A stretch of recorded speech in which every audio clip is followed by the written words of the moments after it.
Dobro večer, poštovani gledatelji, dobrodošli u drugu video reportažu Martial Artsa i Kosasa. Evo, javljamo se nakon NFC 2 kontesta.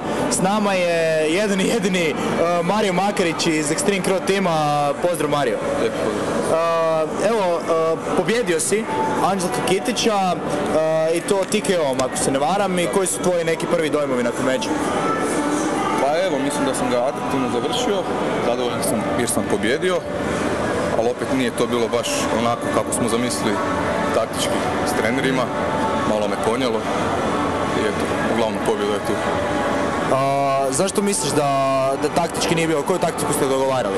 A dogovarali smo, znači da htjeli smo odraditi 2 runde do kraja da vidimo kako će to ispasti.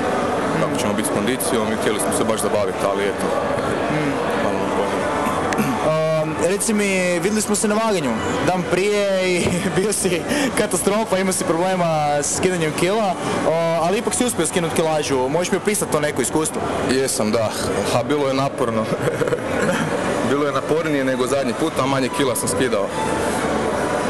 A sve u svemu, skidao sam sve skupa 7 kg ukupno, znači 4 u sauni. To mi je bio najteži dio, sauna je bio. Da, znači ovaj puta nisi skidao na kadu, tako?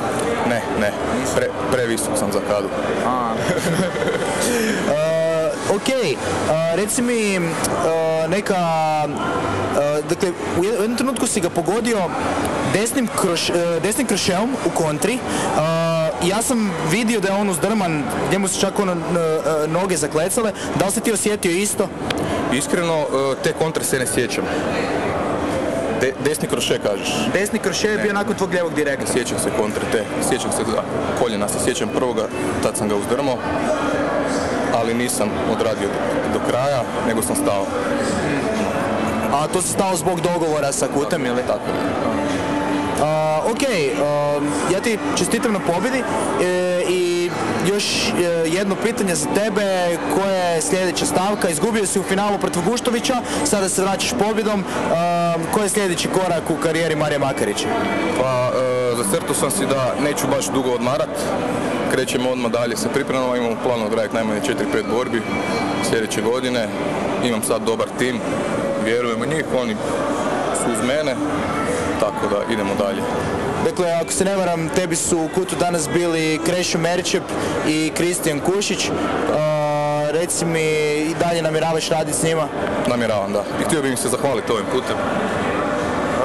Ok.